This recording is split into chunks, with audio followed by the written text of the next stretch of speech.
Sziasztok! Bak Kriszta vagyok az EGON Magyarország biztosítótól, és nagyon örülök, hogy ennyien eljöttetek. Nekem is nagyon jó itt lenni. Egyrészt nagyon örülök annak, hogy végre élőben találkozhatok élő emberekkel. Másrészt ez a helyszín számomra nagyon kedves, hiszen hogyha átjöttetek a Kálvin téren, akkor az EGON épülete mellett mentetek el, ahol dolgozom elvileg, de ugye most már lassan 2 éve mi is home office-ba vagyunk, úgyhogy ez a bejárás, ez most tényleg egy nagyon jó nap volt számomra, hogy bent voltam az irodába, és ezt követően ide átjöttem. Egy kis időutazásra invitállak benneteket. Nem véletlenül ez a prezentációm címe is, hogy passzol a posztig. Itt nem a postára kell gondolni, hanem egy másik metacég, ahol szoktunk posztolgatni, ugye mindenkinek megvan, arra az oldalra gondoljatok majd, de az előadásom végén úgyis minden kiderül. Amire szeretném felhívni a figyelmeteket, nem biztos, hogy mindannyian a pénzügyi szektorból jöttetek, tehát nem biztos, hogy mindannyian tudjátok ezt az információt, hogy az EGON Magyarország jelenleg tulajdonosváltás alatt van, úgyhogy amit most én itt elmondok nektek és prezentálok, nyilván a múlt az igaz, a jövő pedig hát úgy tűnik, hogy még nem biztos, hogy úgy lesz, tehát kicsit bizonytalan, úgyhogy ezt mindenki tartsa szem előtt, és hát ez van.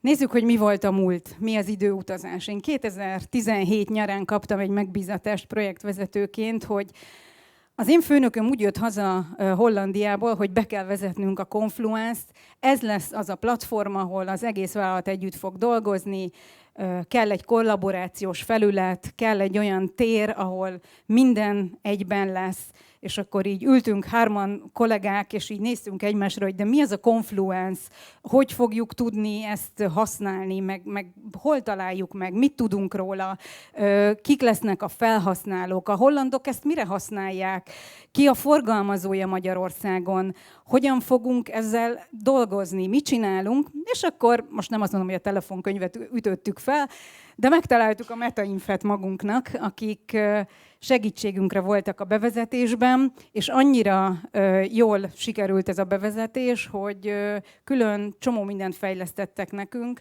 saját kérésünkre, tehát nem csak copy-paste volt a Confluence bevezetése. Ez 2017 nyarán történt, ugye, amikor mi elkezdtünk foglalkozni a Confluence-szel, és elkezdtük keresni az utunkat az Atlassian ezen termékén. Ezt követően ugye nekünk 2018 novemberére legkésőbb kész kellett lennünk ezzel a feladattal, és 2017 október 18-án volt a D-Day, amit mi így neveztünk el, és ott bemutattuk a vállalatnak egy ilyen nagyon nagy rendezvény keretein belül, ennek a fotóit láthatjátok. Úgy megszerveztük ezt az eseményt, hogy a kollégáim voltak, ők itt mind IT-sok, kollégáim szolgálták föl a reggelit, az egész vállalat nézte a kivetítőn, és nagyon jól sikerült bevezetés volt a vállalat számára a Confluence bevezetése. Ezt mi elneveztük IT napnak, ugye a ITEA van, aki így hívja, de ez egy most már ilyen használati szóvá vált az EGON-ban, hogy ITEA. És ha visszatérünk az EGON-ba, akkor valószínűleg újra fogunk tartani ilyen rendezvényeket is. Ezt követően én a 2017 utolsó meetupján prezentáltam az egész Confluence bemutatását, illetve akkor annak a prezentációmnak a címe az volt, hogy Confluence a vállalati kommunikációban, mert hogy mi erre is használjuk a felületünket. 2018-ban bevezettük a Zsirát, ami szerintem, aki használja, mindenki tudja, hogy elengedhetetlen a ticketing megoldáshoz. Ezt követően a test managementet is igénybe vettük, ugye most már Zephyr, de annak idején Test Management for Jira névre hallgatott, erre is használjuk, a tempót természetesen ugye timesheetre, a kollégáimmal együtt, és aztán a big picture még az, ami, mint projektvezető mondhatom, hogy egy nagyon-nagyon hasznos ütemezési és tervezési felület, ahol már a projektjeinket így tervezzük. Ebben az évben, nem, tavaly, azért még csak éveleje van. Szóval 2021-ben vezettük be a Jira Service Managementet, ami megint csak egy nagyon jó rendszer a kollégák számára. Itt hibabejelentéseket tudnak ugye tenni. És ami viszont a nagyon nagy újdonság, és nem biztos, hogy találkoztatok még a Linchpinnel, de az előadásom nagy részében erről fogok beszélni. Ez is az időutazás része lesz, és itt lesz érdekes számunkra a poszt, vagy a posztolni magyarul szó. Bár nincs is ilyen szerintem. Szóval honnan, hova jutottunk? Ez a baloldali kép, amit láttok, itt láthatjátok a jelenlegi intranetes főoldalunkat. Ebben szerettük volna, hogyha egy olyan tér van, ahol mindenki megtalálja az IT-val kapcsolatos tudnivalókat, és megmutatjuk magunkat. Ez nagyon-nagyon fontos, hogy vállalaton belül megmutassuk magunkat, hogy mi vagyunk az IT, és mit tudunk nyújtani a kollégáknak. Ugye szerettük volna, hogyha itt minden egy térben van, a kollégákra rá lehet kattintani, meg lehet nézni, hogy ki van mögötte, a projektek innen élhetők el, a segíthetünk, ugye ott is megtalálható az IT szó. Ezekre nagyon figyeltünk, hogy ezt kiemeljük, blogot írtunk, és ez egy brikites megoldásban van, aki ismeri, az tudja, hogy ezek a kis csempés kockák, ezek a brikitnek a része.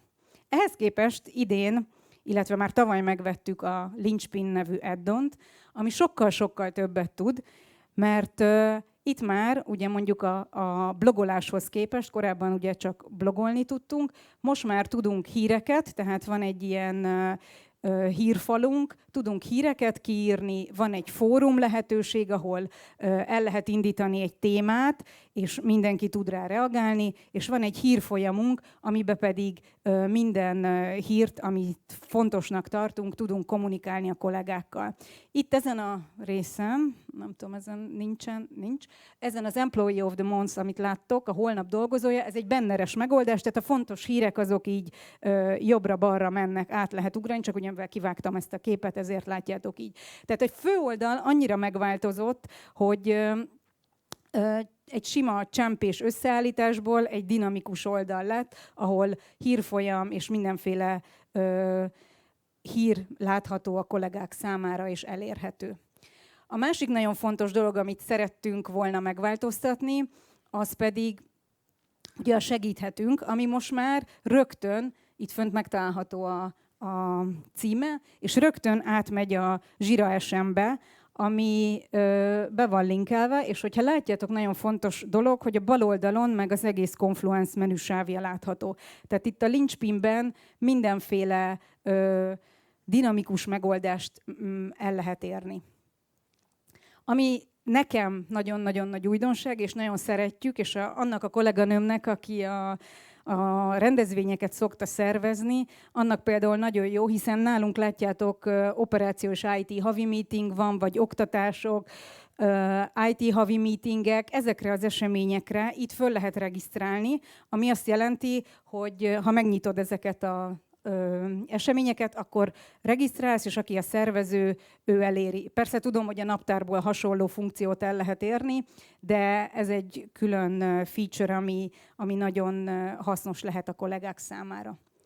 Ami még számunkra nagyon fontos volt, és most is az, hogy láttatni magunkat, ezért mi csináltunk egy rólunk oldalt. A rólunk oldal, ott látjátok kollégáink, itt pedig egy címsorban jelenik meg. Itt is ugye egy brikites megoldással úgy tudtunk csak org chartot létrehozni, hogy a vezetőket és az alatta dolgozókat mindig csak kiemeltük és alátettük. Most a Linchpin az képes arra, hogy egy rendes org chartot hozzon létre. Itt láthatjátok is, hogy több szintű szervezeti ábrát tud mutatni. És hogyha rákattintunk az adott emberre, akit szeretnénk megnézni, ott pedig minden elérhetőségét lehet tudni, az összes kontaktinformációját el lehet érni, hol van, és ami nagyon különleges és nagyon tetszik benne, hogy saját magamat létre tudom benne hozni úgy, hogy mondjuk a főnökömet magamhoz rendelem, és akkor kialakul az egész org chart. És akkor ami még ugye kérdés volt, az Attila mondta, hogy ugye End of servernél mi a tervünk? Hát ugye a tulajdonosváltás miatt egyrészt nem tudjuk. Azt gondolom, hogy 2024-ig kihúzzuk ezt a szerveres időszakot, amíg ezt meg lehet tenni. És aztán láthatjátok a kis ábrákon is, hogy el kell döntenünk, hogy tulajdonképpen megyünk a data center felé, vagy a cloud felé. Úgyhogy ebben még pontosan nem tudok számotokra nyilatkozni. Köszönöm szépen, hogy meghallgattatok, és a kérdéseket, hogyha van, akkor azt a kerekasztal beszélgetésnél várom.